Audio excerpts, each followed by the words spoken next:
After the age of 60, the body does not suddenly fail, but it begins to whisper truths that were once easy to ignore.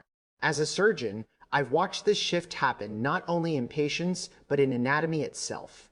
Muscles thin quietly, connective tissue loses some of its spring, nerves transmit information with a slight delay, and the brain compensates without announcing it. Aging is not dramatic, it is subtle. It is a gradual negotiation between biology and gravity, and most people don't realize they are part of that negotiation until something slips. A step feels uncertain, or getting up from a chair requires a moment of planning. This is where the importance of one essential exercise emerges, not as a fitness trend, but as a biological necessity. The human body evolved to move as an integrated system, not as isolated parts. Yet most exercise advice after 60 fragments the body into pieces, focusing on individual muscles or single goals, like burning calories or building strength. While strength matters, it is no longer the central issue. What truly determines independence is whether the body can still communicate with itself. The brain must know where the feet are, the joints must sense pressure and position, and muscles must respond smoothly rather than explosively. The exercise that matters most is the one that restores this communication loop, reminding the body how to coordinate itself as one unit. From a medical perspective, the most dangerous change after 60 is not weakness, but hesitation. Hesitation appears when the brain no longer fully trusts the body. This is how falls begin, not with dramatic accidents, but with tiny moments of uncertainty. The exercise that becomes essential at this stage forces slow, controlled movement against your own body weight. It challenges balance, posture, and coordination simultaneously. Unlike machines or fast-paced routines, it gives the nervous system time to process movement, correct errors, and rebuild confidence at a cellular level. Inside the body, something remarkable happens during this kind of movement. Small stabilizing muscles around the hips, knees, ankles, and spine activate automatically. These muscles are rarely targeted intentionally, yet they are the ones that keep you upright when life is unpredictable. At the same time, sensory receptors in the joints send constant feedback to the brain, sharpening body awareness. This feedback loop strengthens neural pathways that often weaken with age. Pathways responsible for balance and reaction. In surgical terms, this is preventative medicine in motion, reducing the risk of injuries before they ever occur. There is also a metabolic intelligence to this exercise. Slow, controlled movement increases blood flow without overwhelming the heart. It improves insulin sensitivity, supports joint nutrition through gentle compression, and encourages muscle fibers to remain active rather than dormant.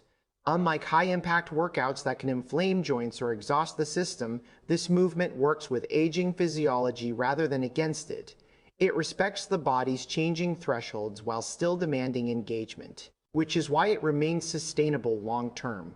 What often surprises people is how mentally demanding this exercise feels. That is not a weakness, but a sign of effectiveness. The brain must stay present, adjusting posture, controlling speed, and maintaining balance. This cognitive involvement is crucial because aging affects the brain-body connection as much as it affects muscles. By forcing attention into movement, this exercise becomes a form of neurological training. It strengthens focus, improves reaction time, and rebuilds trust between intention and action, which is essential for everyday activities like walking on uneven ground or standing up quickly. There is a deeper lesson embedded here, one that extends beyond anatomy. This movement teaches humility and patience. It cannot be rushed without losing its benefit. It asks the individual to slow down, to listen, and to respond rather than dominate. In a culture obsessed with intensity, this quiet demand for control feels almost radical, yet it mirrors the wisdom of aging itself, which rewards awareness over aggression. Patients often tell me this is the first exercise that makes them feel truly connected to their bodies again, not as something to conquer, but as something to collaborate with. In clinical practice, I've seen the consequences of ignoring this principle. People who remain active but avoid controlled weight-bearing movement often maintain cardiovascular fitness, yet struggle with balance and stability. Conversely, those who practice this single exercise regularly tend to move with confidence even when strength levels are modest. Their posture improves, Their steps become deliberate rather than cautious, and their fear of falling diminishes.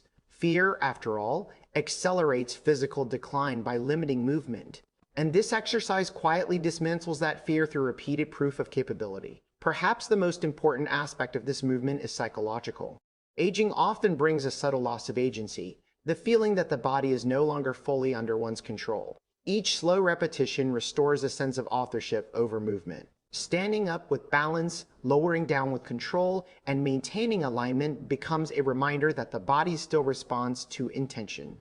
This realization changes how people carry themselves through the world, influencing everything from posture to decision-making, reinforcing the idea that aging is not the loss of ability, but the refinement of how ability is used after 60. The nervous system becomes the quiet architect of how the body moves, even more than the muscles themselves.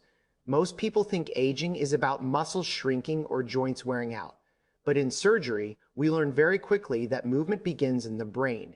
Every step, every rise from a chair, every shift in balance starts as an electrical signal that must travel cleanly through nerves, interpret sensory feedback, and arrive at the right muscle at the right time. With age, this signaling does not disappear, but it becomes less precise, more hesitant, and more vulnerable to disruption. The exercise that matters most after 60 is the one that retrains this signaling process, restoring clarity and confidence in how the body responds to intention. When movement is slow and controlled, the brain has time to pay attention. Fast or repetitive exercises often bypass this awareness, relying on momentum rather than coordination. In contrast, a deliberate rise and descent under your own body weight demands constant neural engagement. The brain must monitor joint position, muscle tension, and balance simultaneously. This process strengthens proprioception, the internal sense of where the body is in space, which is one of the first systems to decline with age. Without strong proprioception, even strong muscles become unreliable because the brain no longer knows how or when to use them effectively. From a scientific standpoint, this type of movement stimulates neuroplasticity, the brain's ability to adapt and rewire itself. For a long time, it was believed that neuroplasticity faded with age, but modern research shows it simply requires the right stimulus. Controlled, intentional movement provides exactly that. Each repetition reinforces neural pathways responsible for stability and coordination, making them more efficient. This is not about building new abilities, but preserving essential ones. The abilities that allow someone to catch themselves when they stumble or adjust posture instinctively before a fall occurs. Balance, often treated as a separate skill, is actually an expression of neurological harmony. It relies on the integration of visual input, inner ear signals, joint feedback, and muscular response. Aging disrupts this harmony subtly, creating delays and miscommunications that increase fall risk. The exercise that becomes essential after 60 forces all these systems to work together again. When you move slowly and under control, your body is constantly making micro adjustments.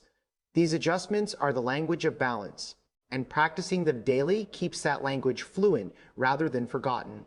There is also an emotional dimension to this neurological training. As people age, they often develop a quiet fear of losing balance, even if they don't consciously acknowledge it. This fear changes movement patterns, making them stiff and cautious, which ironically increases the risk of falling. The exercise that challenges balance in a safe, controlled way helps dissolve this fear.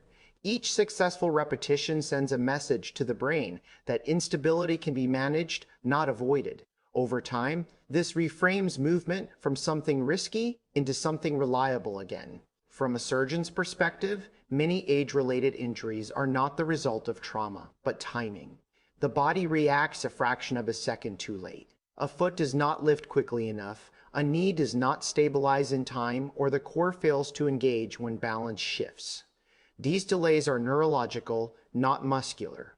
By training slow, controlled movement, the nervous system regains efficiency. Reaction times improve not because the body becomes faster, but because it becomes more prepared. Preparedness is the hidden strength of aging well. This exercise also demands cognitive presence, which is increasingly important as attention becomes more fragmented with age. Multitasking diminishes motor control. Yet daily life constantly asks older adults to move while thinking, talking, or navigating complex environments. By practicing movement that requires focus, the brain learns to prioritize bodily awareness again. This reinforces the connection between intention and execution, reducing errors that occur when the mind drifts away from the body. There is a quiet dignity in this kind of move. Inside the aging body, the most important changes rarely announce themselves loudly. They happen quietly at the level of small muscles, connective tissue, and cellular communication that most people never think about.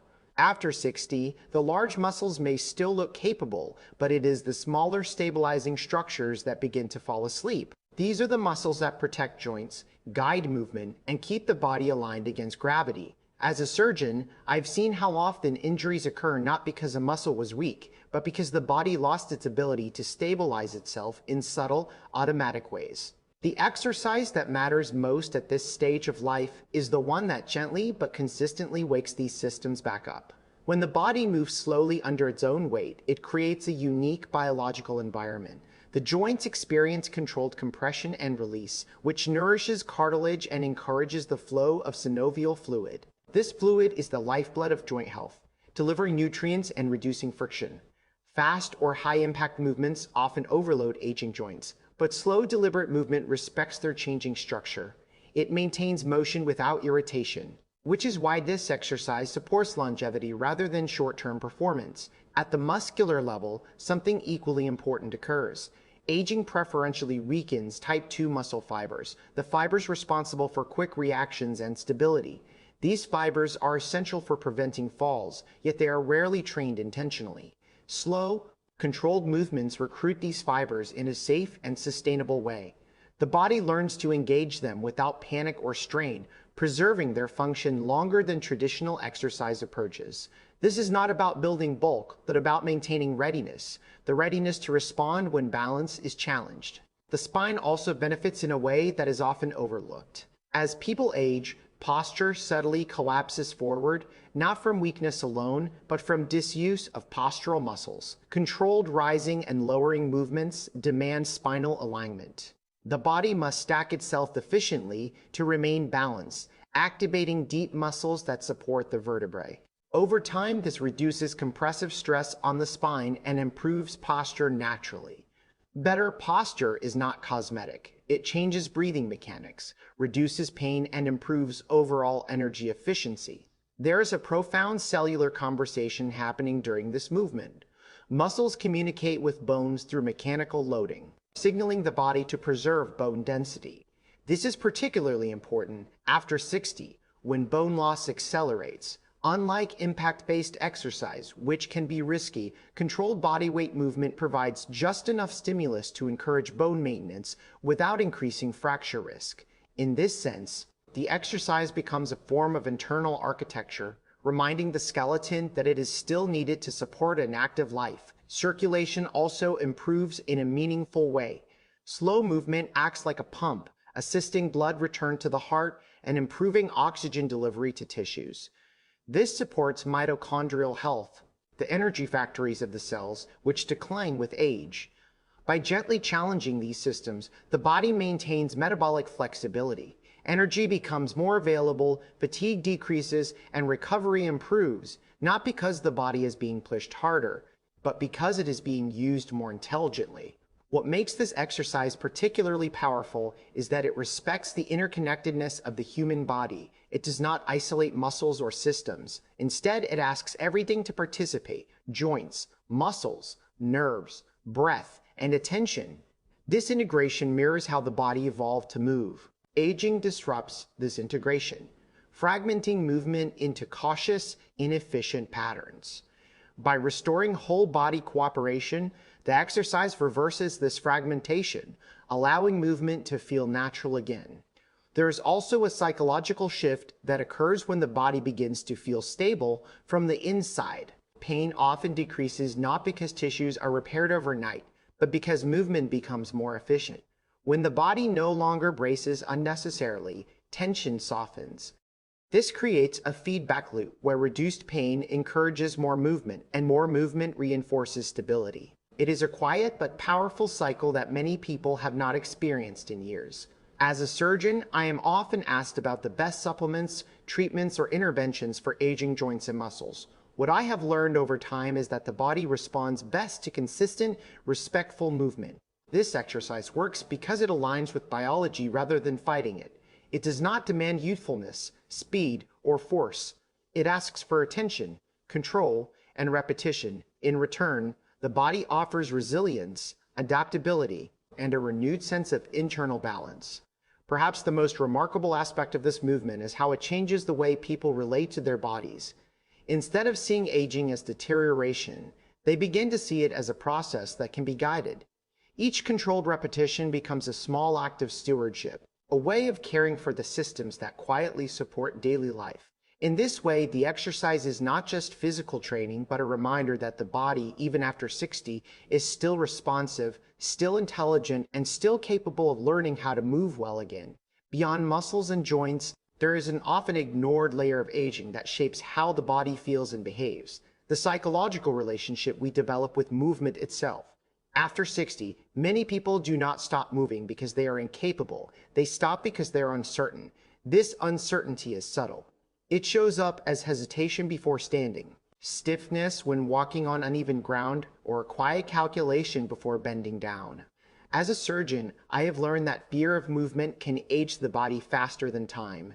The exercise that matters most at this stage gently confronts that fear, not through force, but through reassurance and repeated proof that the body can still be trusted. When movement becomes cautious, the body adapts in ways that are not helpful. Muscles remain tense longer than necessary, joints move through smaller ranges, and breathing becomes shallow. These protective patterns feel safe in the moment, but over time they reduce resilience. The nervous system begins to associate movement with risk rather than capability. The essential exercise after 60 works because it reverses this association. By moving slowly, deliberately, and under control, the body experiences success without threat. Each repetition becomes a calm conversation between intention and action, gradually rewriting the story the brain tells about movement. This process has measurable physiological effects. When fear decreases, the stress response softens. Levels of stress hormones decline, allowing muscles to relax and coordination to improve. Blood flow becomes more efficient. Digestion improves and sleep often deepens. These changes are not secondary benefits. They are central to how the body heals and adapts.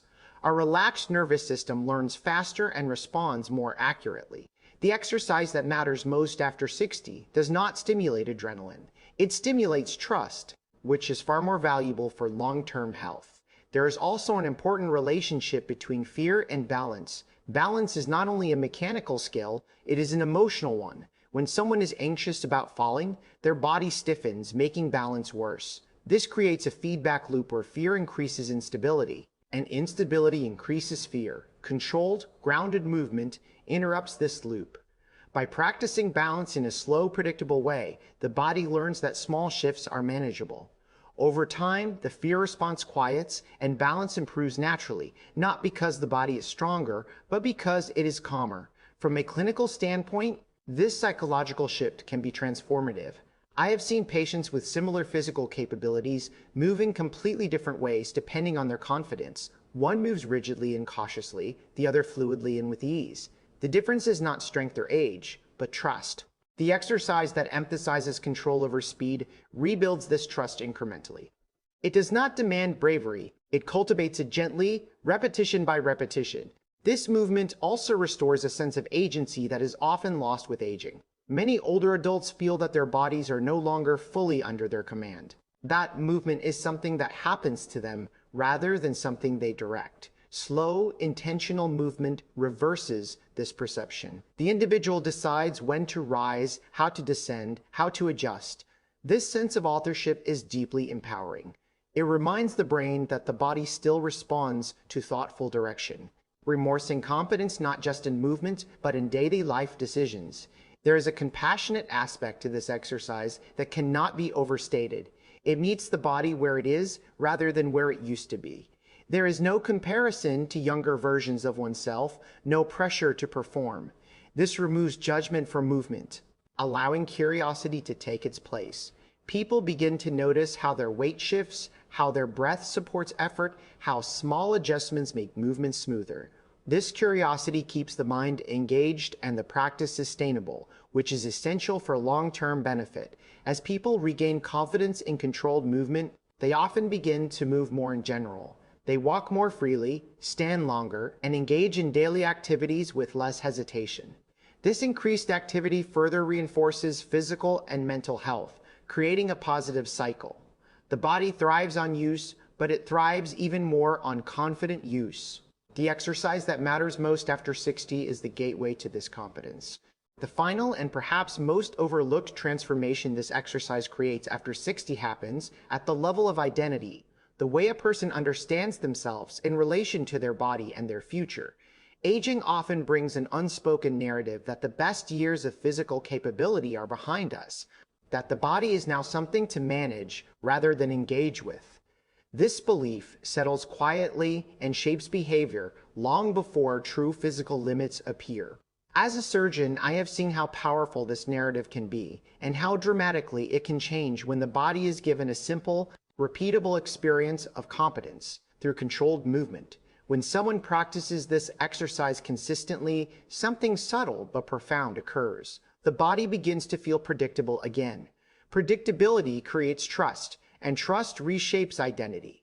Instead of identifying as fragile or declining, the individual begins to see themselves as stable and capable within their current stage of life. This shift has biological consequences. Confidence in movement encourages more frequent and varied activity, which keeps joints nourished, muscles engaged, and circulation active. The body responds to how it is treated, and when it is treated as capable, it adapts accordingly. This exercise also redefines effort. In youth, effort is often associated with intensity and exhaustion. After 60, effort becomes about precision and consistency. Controlled movement teaches the body that progress does not require strain. It requires presence. Each repetition reinforces the idea that small, deliberate actions accumulate into meaningful change. This is how the body prefers to adapt at this stage of life, gradually, intelligently, and without unnecessary stress. Over time, this approach reduces inflammation, improves recovery, and preserves energy, allowing people to stay active without feeling depleted. There is an important relationship between this movement and time perception. Aging often brings a sense that time is slipping away, creating urgency or resignation. Slow, mindful movement changes this perception. It anchors attention in the present moment, where the body exists. This presence reduces anxiety about future decline and regret about past ability. Neurologically, this calm focus supports parasympathetic activity, improving digestion, immunity, and hormonal balance. The exercise becomes not just physical practice, but a daily reminder that the present moment is where health is maintained. From a functional standpoint, this exercise supports independence in ways that are difficult to quantify but easy to feel. Standing up, sitting down, bending, and stabilizing are the foundations of daily life. When these movements feel secure, life feels manageable. When they feel uncertain, everything becomes harder. By practicing the most fundamental patterns of human movement under control, the body preserves the skills that matter most for autonomy. Independence is not maintained through dramatic athletic feats, but through mastery of the ordinary. There is also a social dimension to this transformation. People who feel confident in their movement engage more fully with others. They are less likely to withdraw due to fear or discomfort. They participate, travel, and remain curious. This engagement has measurable health benefits, reducing loneliness and cognitive decline. The exercise that restores physical confidence indirectly supports emotional and social well-being, reinforcing the idea that health systems do not operate in isolation, but as an integrated whole. As a surgeon, I am trained to intervene when systems fail. But what impresses me most is how resilient the human body can be when given the right signals. This exercise sends a clear signal that the body is still expected to function with dignity and coordination. Cells respond to expectation, bones respond to load, muscles respond to use.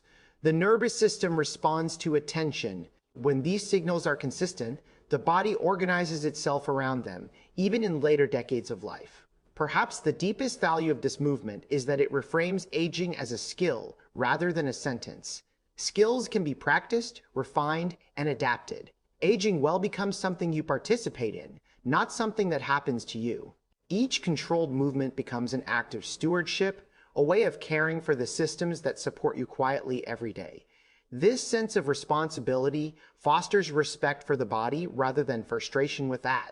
Over time, people often report a change in how they listen to their bodies. Sensations become information rather than obstacles. Fatigue signals the need for rest, not failure. Discomfort invites adjustment, not avoidance.